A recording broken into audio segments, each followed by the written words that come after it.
Nagbabalik ang PTV Balita ngayon. Ibinasura na ng pamahalaan ng Qatar ang kaso ng 17 Pinoy na inaresto doon dahil sa iligal na pagtitipon. Ito ang malugod na ibinalita ng Malacanang kasunod ng pakikipagpulong ni Pangulong Ferdinand R. Marcos Jr.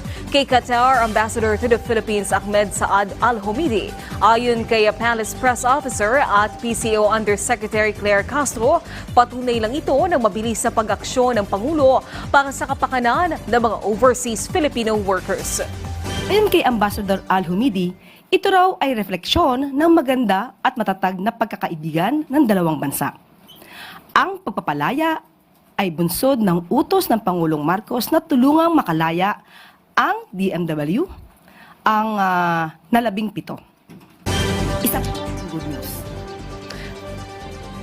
Magpapatuloy ang clearing operations ng Metropolitan Manila Development Authority kahit sa Semana Santa. Paliwanag ni MMDA Chair Don Artes, layon lang nitong maging maayos ang daloy ng trapiko sa Metro Manila. Ayon kay Artes, kailangang maalis sa mga sasakyan na kaharang sa mga daraanan ng mga motorista. Bukod dito, magpapakalat ang MMDA na mahigit 200,000 traffic enforcer kasama na ang mga tow trucks, motorcycles at patrol cars. Pagaganahin din ng MMDA ang kanilang command center para sa 24/7 na CCTV surveillance upang malaman ang sitwasyon sa Kalakhang, Maynila.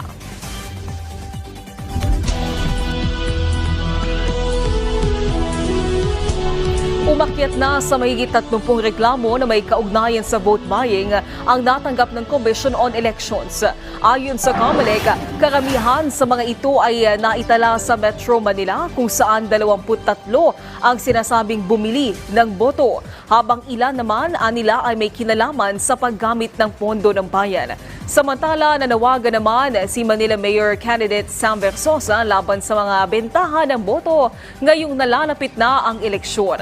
Panawagan niya sa mga botante, gamitin pa rin ang boto sa tamang paraan. Nauna namang sinabi ng Commission on Elections na kung may formal na reklamo silang matatanggap tungkol sa vote buying, ay agad nila itong iimbestigahan. Usong-uso na po ang vote buying ngayon. 2,000 per poll watcher, 3,000 pa nga sa bawat barangay kumakalat. Boto nyo lang sila. Sabi ko nga po wala akong laban sa mga yan pag gano'n ang laban. Sana kahit tanggapin nyo yan, hindi ko naman mapipigilan yan.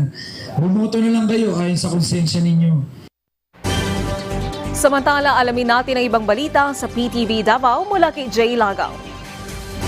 Mayong adlaw, giawag karon sa Bureau of Internal Revenue dinhi sa Davao City ang mga taxpayer nga ating manuna ang pag-file sa ilang income tax return kon ITR.